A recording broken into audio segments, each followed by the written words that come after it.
So hey guys, this is Kenesha with VeryThoughtfulLife.com. Today I want to ask you a question. Are you using your story or is your story using you? I started thinking about this because I was thinking about like my journey to becoming a life coach and how years ago, before I even considered being a coach and before I even really understood what it was that I wanted to do, how oftentimes when I thought about it, um, I remember like being younger, like young, and in college I never even talked about it. How I would imagine myself standing on someone's stage speaking to a lot of people, and for years I thought that meant I was going to be a minister once I became a Christian, but it didn't seem to go that way. But like what I realized when I would start studying people who did speak on a stage, because I would see people on stage for any venue, and it would just like kind of jolt in my heart. So I want to tell you a couple of things in this video. So one, your purpose. For many people, I meet people and I'm like, what is it you want in life, or what is your purpose? And they will say, I don't know. One, I'm going to invite you today to stop saying you don't know. Perhaps say, I'm not ready to say, because you always know. And the more you say you don't know, the more you're suppressing the truth that you really do know what you want to be. Because for all those years, I knew that I wanted to stand on a stage. I didn't understand how or what it meant, or how I would make a living from it. But I knew, and you know too. So that's one thing I want you to get today. And then the thing about, is your story using you, or are you using your story? I remember there was a time I was working for a nonprofit organization that created a product called Grief Share. And Grief Share is this workbook project program that are sold to churches that help people who have suffered a great loss. Well, in one of the videos, when I was working there, I had to like sometimes add graphics to the videos and that kind of thing. One of the videos that really stood out to me were these two parents, where the husband and wife for years wanted a child, and they were blessed with a son. I think it was a son. And the little boy was born, and he lived a very short time, maybe a couple of months old. He died of a very rare disease. And so, of course, that was devastating to them. And then several years later, they decided, let's try again. They had another baby, and that baby was born with that same rare disease and also died. And I watched these two amazing people share their story of their great loss. And then they was using their story and what they had gone through to help other people to heal from their loss. And I was just like, kind of at that point in my life, I was at awe at how many people suffer a tragedy and it completely closed them down. And I've heard of stories where people suffer, parents particularly, or married couples, they suffer something greatly and it destroys their marriage. But for these two people, they decided to take the worst part of their story and to use it to be a blessing to others. And so I started like noticing that people who were kind of walking in their purpose, whatever that is, many times it was because they was using their story. They were using their pain and not allowing their pain to just use them. So how do you know if your pain is using you? If you're angry, frustrated,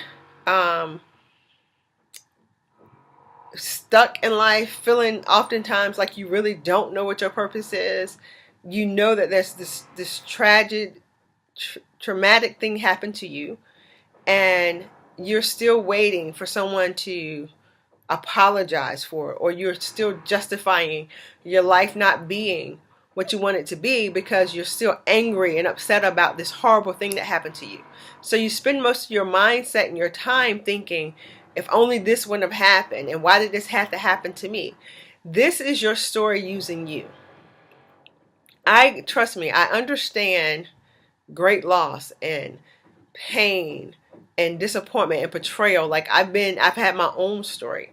But what I realized is, in my own journey, my life began to change when I decided I would not allow my story to use me.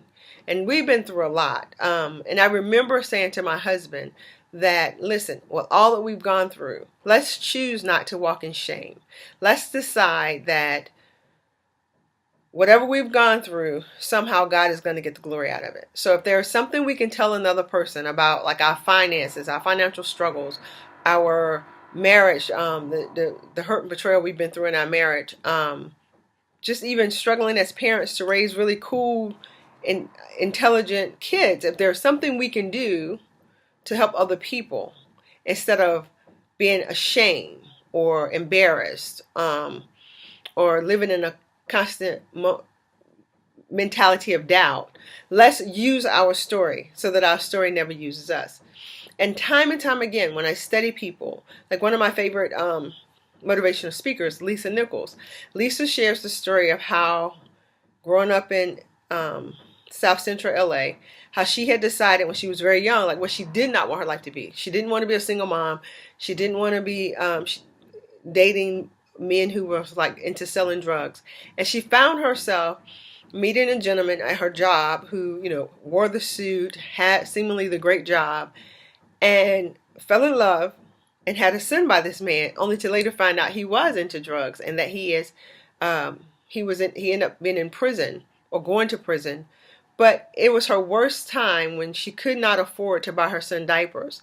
That was her life-changing story. So instead of staying in the pain of that story, instead of deciding that this was what her life was and, wasn't fair, that this guy didn't turn out to be who he said he was, it wasn't fair that she's a single mom, she took all of that and she used it to motivate herself to change and to help other people. So when your story begins to help other people, that is when you are working your story instead of your story is working you.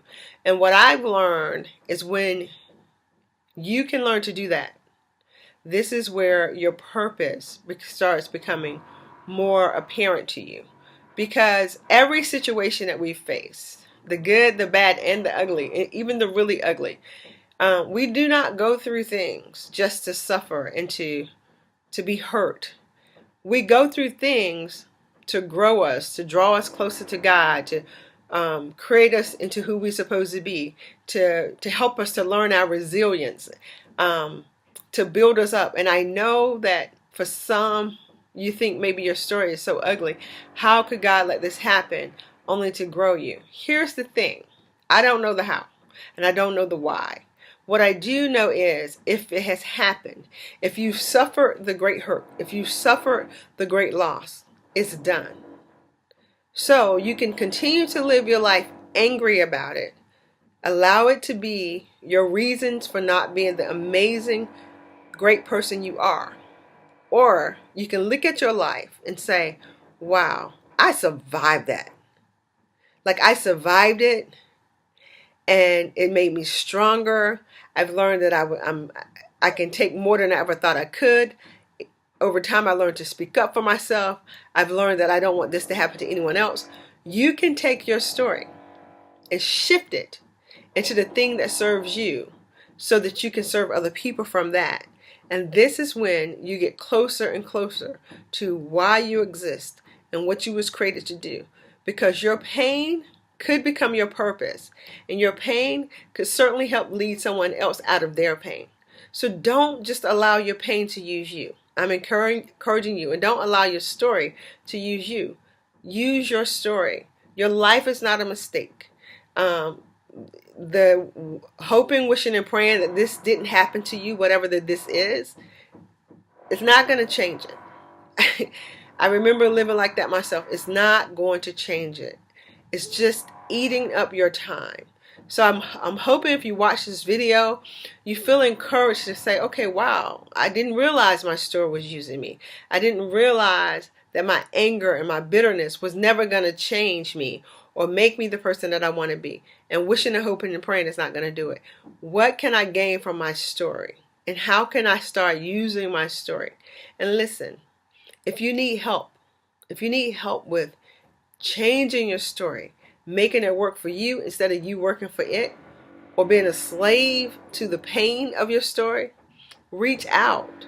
Whether it's me or someone else, get a life coach, get a therapist, get what you need, because the pain did not come to destroy you.